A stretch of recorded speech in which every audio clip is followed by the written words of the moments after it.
Hi everyone. So I've got an email on the About page on my channel, and I get lots of emails every day. They're really great.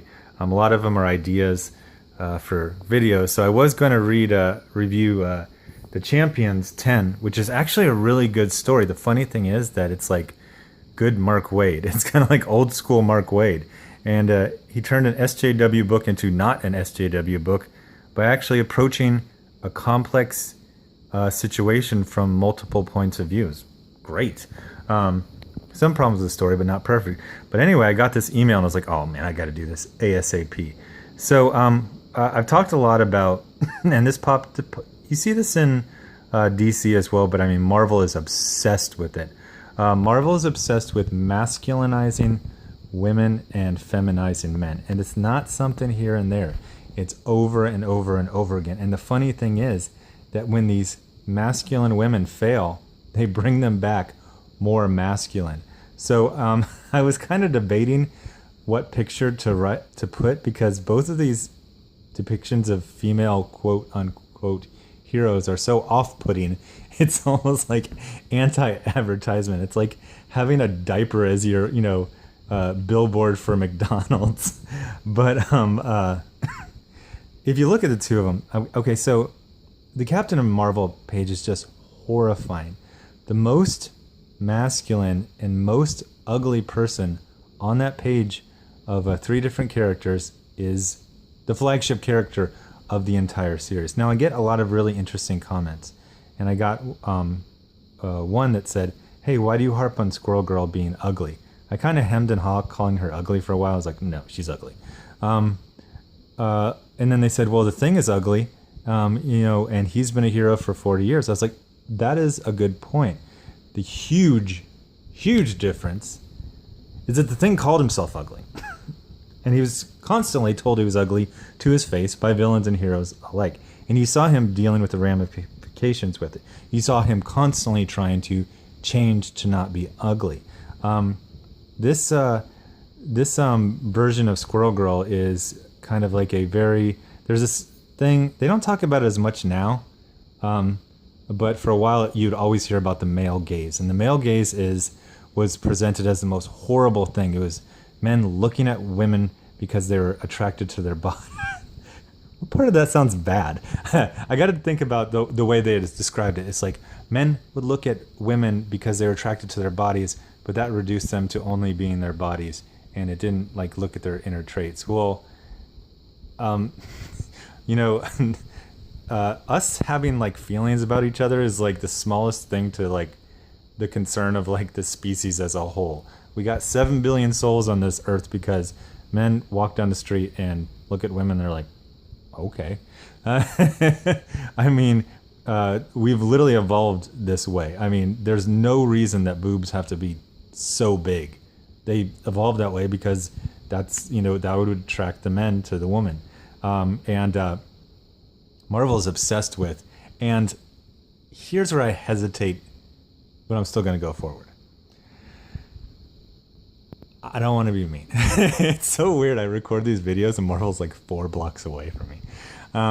But I've seen pictures of the assistant editors at Marvel, and a lot more of them look like Squirrel Girl now, the way she's drawn now, than the cute version, the way she used to be drawn. And I think that's very, very much connected. They look at the very beautiful, very fit women and they feel bad. And here's the deal. I put this up in another video, and I got no clapbacks on it at all. It's human nature to give points for trying. Not everyone wins the face lottery, and gets a really pretty or a handsome face. But you know what? There's a lot of ways to be attractive in other ways. Squirrel Girl basically hits unattractive on every possible way. Not only does she have well, the funny thing is this one kind of gives her a very muscular, fit body, which does not appeal to most men, but you can at least say this looks like someone who exercises. The Squirrel Girl in the comic, she's just dumpy. So you can work on that.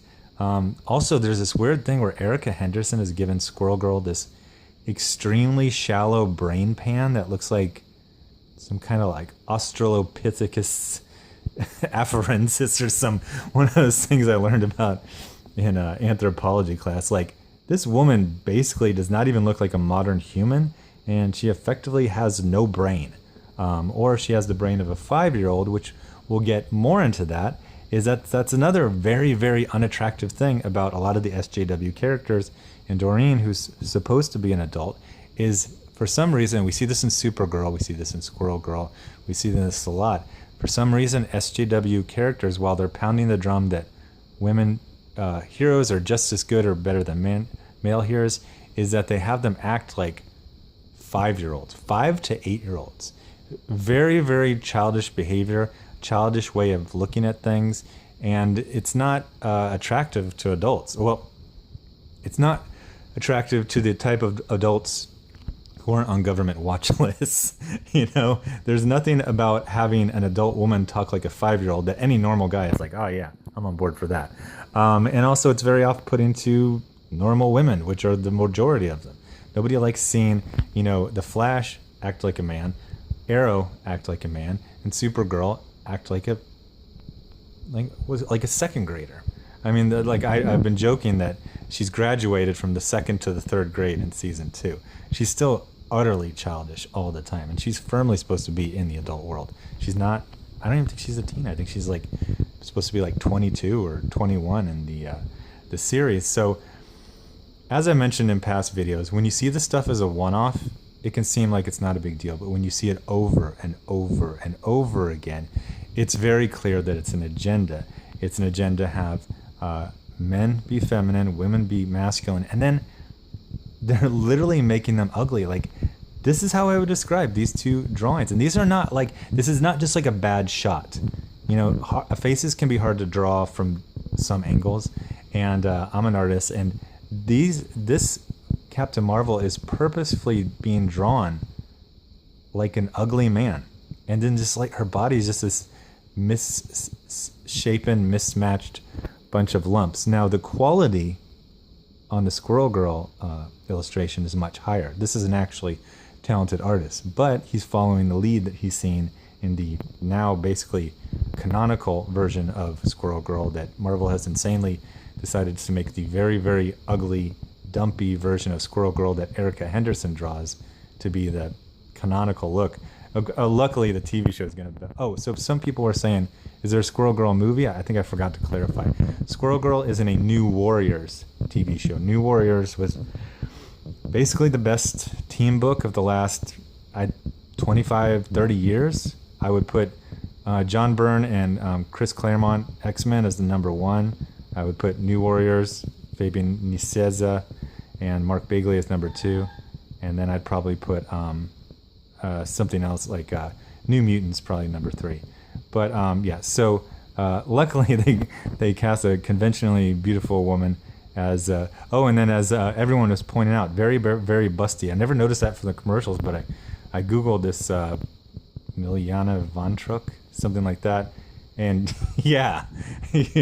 But if you look, so let's look at the Squirrel Girl. So this is, like I talked before about, they do these remakes that are basically de-designs. They're basically redesigning it to make it less appealing. So they've taken Squirrel Girl, who used to be drawn as a generically cute girl, even as recently as about 5 years ago. They've given her an extremely small brain pan, a very large jaw, a completely unflattering haircut, no makeup. So we're only down to the clavicle, and it's already a disaster. Now her body, at least in this one, is very, very fit, and it looks like what I would call earned muscle. This is like from exercise, but they've done everything that a man would want to see and a woman would like to be with, or to look like, and did the opposite. So Squirrel Girl has a huge shoulder muscles, huge biceps, huge calves and thighs, but not even like thick, like just muscly. And then, boy, so we've gotten big, big, big on everything that most people want small. And then, okay, let's get to her bust. A Venus cup? Like, this is literally and purposefully done to basically bother the reader to give them everything they don't want and nothing they actually do want. I did a video last month on a Captain Marvel statue that I just noticed randomly at the comic book store, and that one got a huge amount of views. People were ecstatic and effusive at seeing a female hero drawn in these, pretty universal, heroic proportions. I got a little bit of clap back when I did a video about why do superheroes look like yoga instructors, and they said, these guys look more like modern action heroes. I was like, that's a good point. But the Erica Henderson Squirrel Girl design is designed to look like the librarians who work at all the libraries and schools around the country that are going to order every single version of a Squirrel Girl trade paperback.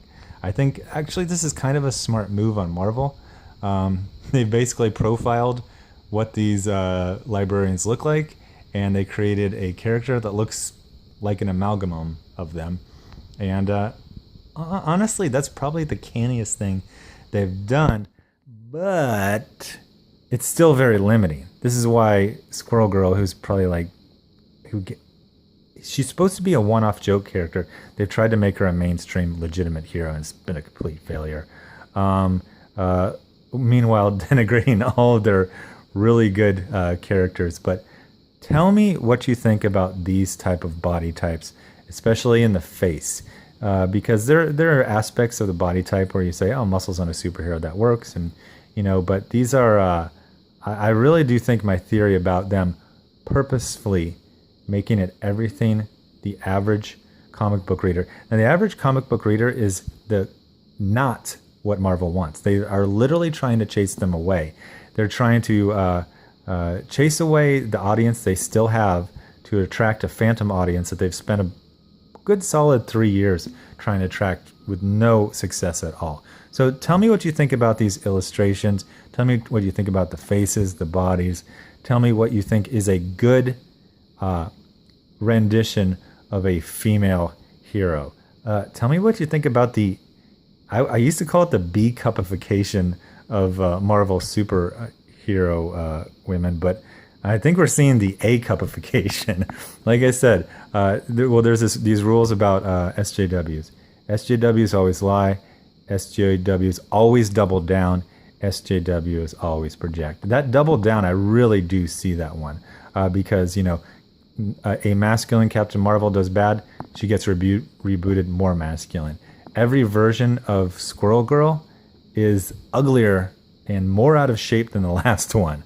And in a way that neither one of them are trying. They're actively trying to be unattractive to basically everyone, except for 0.001% of the population. So tell me what you think. I got more new comic reviews up later today. RBT, that's all the information I got, RBT. So thank you to RBT for providing the idea for this video. Subscribe and hit notifications. And I've got a Twitter up now. It's an alternate way for people to give me information ideas for videos. Thanks a lot. Bye.